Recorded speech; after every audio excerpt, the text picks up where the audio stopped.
Ova je tema za sve one koji imaju kućne ljubimce. Stigli su nam hladni dani, a posebnu pažnju treba posvetiti kućnim ljubimcima jer niske temperature mogu predstavljati ozbiljan rizik za njihovo zdravlje. Od pravilne ishrane, zaštite šapa do boravka na polju, izbora zimske opreme, sve su to teme kojima se ovog jutra bavi naša banjalučka reporterska ekipa. Jelena, ti ćeš da nam kažeš, odnosno tvoj sagovornik, šta je najvažnije znati kako da svoje ljubimce bezbjedno provedemo kroz zimu, ali samo prije nego što to kažeš, ja moram da ti postavim jedno pitanje. Nisi mogla da čuješ prilog, malo prije prilog koleginice Tijane Vujičić, upućena si da je radila priču o pirotehničkim sredstvima, naime imala je sve strane te priče, između ostalog posjetila je i službu hitne medicinske pomoći i u izjavi doktorica je rekla da je dobila jedan simpatičan poziv prošle godine, naime jedna od građanki je pozvala i pitala da li svom kućnom ljubimcu smije da da leksilijum jer se uplašio od pucanja petardi i vatrometa. S obzirom da si već sa veterinarom, možeš li za početak da ga pitaš, ukoliko neko od naših gledalaca razmišlja u tom smjeru da mu se kućni ljubimac plaši, da bi mu dao nešto za smirenje, samo da otklonimo sumnje, smije li se ili na taj način štetimo svom kućnom ljubimcu, a onda nastavi sa svojom pričom. I dobro jutro. Dobro jutro, Sandra, po treći put iz Banja Luke jutros.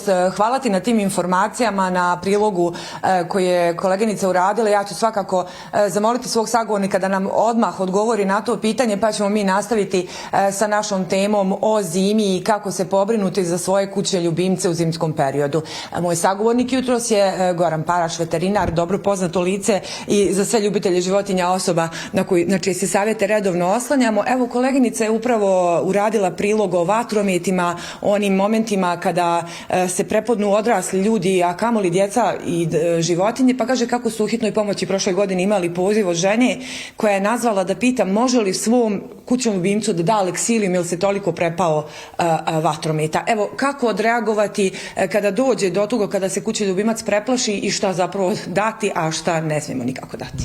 Svakako da vatrometi i jake i bučne eksplozivne naprave prave zabunu u svakom živom organizmu, pa samim tim što u stvari jeste jedna određena neprijatnost na koju životinje reaguju na određen način. Na ovaj način vidite da je to strah, da su životinje uznemirene, čak da mogu da padnu u epileptični napad ukoliko postoji sklonost ka tome. Potištene su, zavlače se u ćoškove, uvijek teže da imaju čak i nekakav krov iznad sebe, to ćete vrlo često primijetiti ako su prilici da se negdje sklone u nekakvo sklonište, da budu potpuno sigurni da im se ništa loše od toga neće desiti, jer to naravno ne donosi ništa dobro. Svakako, osim onih mehaničkih povreda koje mogu da izazovu eksplozivna sredstva, to su i jaki zvučni efekti koji loše djeluju na slušni sistem. Što se tiče, najbolje bi bilo znači da se na neki način zaštite, da im se, ukoliko je moguće, spuste roletne, zatvore prozori, da se izgubi i onaj vizualni i zvučni efekat koji bi loše uticao na njih.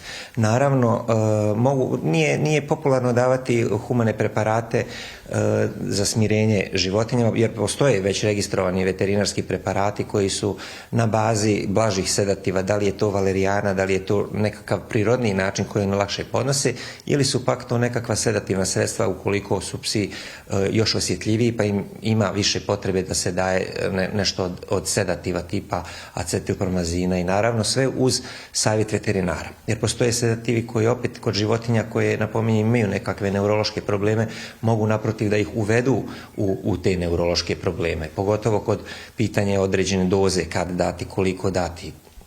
Ali postoje registrovani preparati. Međutim, ukoliko nisu trenutno vlasnici u situaciji, a nađu se i zateknu se u takvoj prilici, mogu da uzmu bensedin, ukoliko bensedin je već i ti diazepami su sredstva koja su onako u širokoj upotrebi, jer nažalost možemo reći već koliko se koriste, da ih maltene ima svaka kuća, svako domaćinstvo, tako da uvijek mogu određenu dozu, ali opet kažem u dogovor sa veterinarom koju dozu dati životinji kad se nađu u takvoj situaciji. Hvala vam na odgovor na ovo pitanje, iako je van teme koje smo radili, ali jednostavno nadovezalo se na prethodne priloge naših kolega, mojih kolega sa alternativne televizije. Mene sad zanima da se mi vratimo na ovaj originalni dogovor. Zima je došla, evo imamo minuse, ujutru temperatura bude ispod nule. Kako, na šta obratiti pažnju kada su kućni ljubimci u pitanju, evo recimo konkretno psi koji redovno moraju u šetnje? Zima kao godišnje doba donosi niske temperature i životinje se na neki način moraju adaptirati. To je njihova priroda. Oni će se, divlje životinje se spremaju za zimu i određen način da bi taj način adaptacije sebi učinili što lakšim.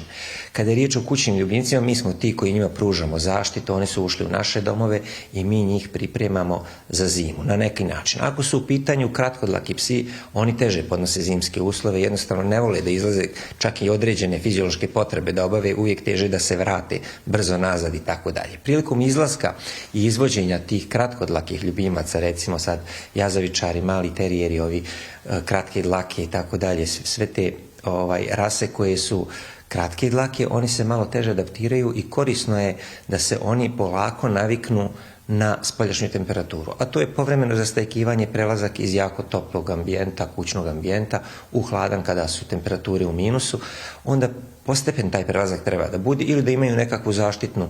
Ovi mantilići što oni nose bundice i to nije uopšte naivna stvar, čak je korisno za pse za održavanje bazalnog metabolizma.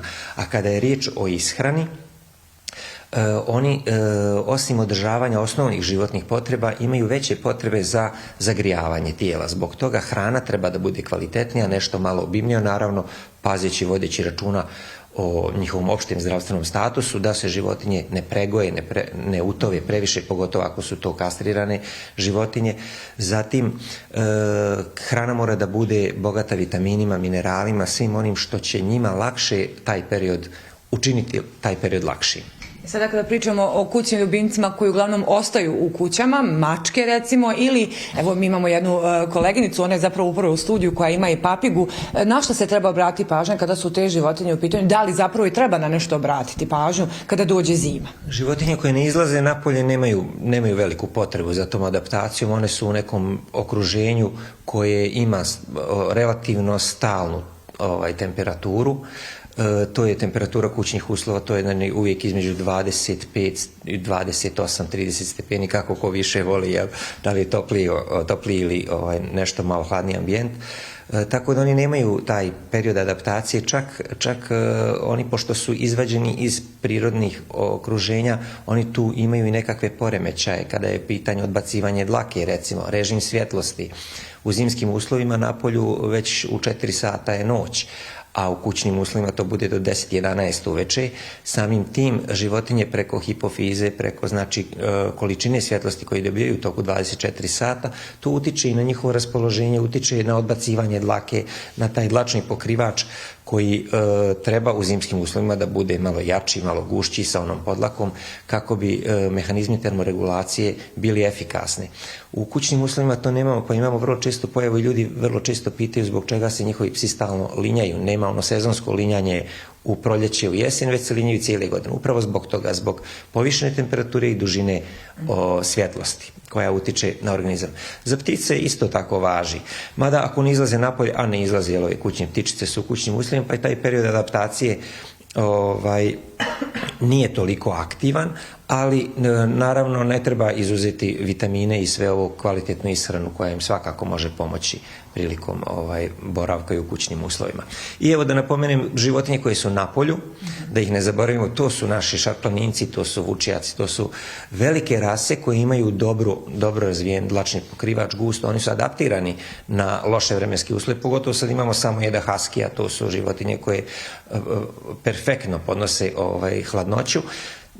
Potrebno im je obezbijediti opet dobar topao smještaj, da budu zaštićeni od vjetra, od leda, od snijega, naravno, da imaju topao ležaj, dovoljno je da bude suvo drvo na koje oni legnu, drvo je dobar izolator, ali da su zaštićeni od promaje, da su zaštićeni od tih direktnih udara vjetra koji bi nanosio snijeg, da imaju naravno krov i da imaju dobru hranu.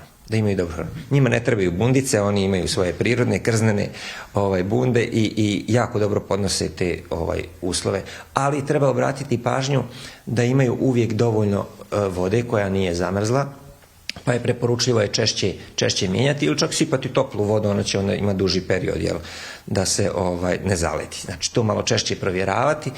I šta je bitno, preskočili smo možda da kažemo kad se životinje izvode u šetnju, so na ulicama, dovoljno oprati šapice mlakom vodom.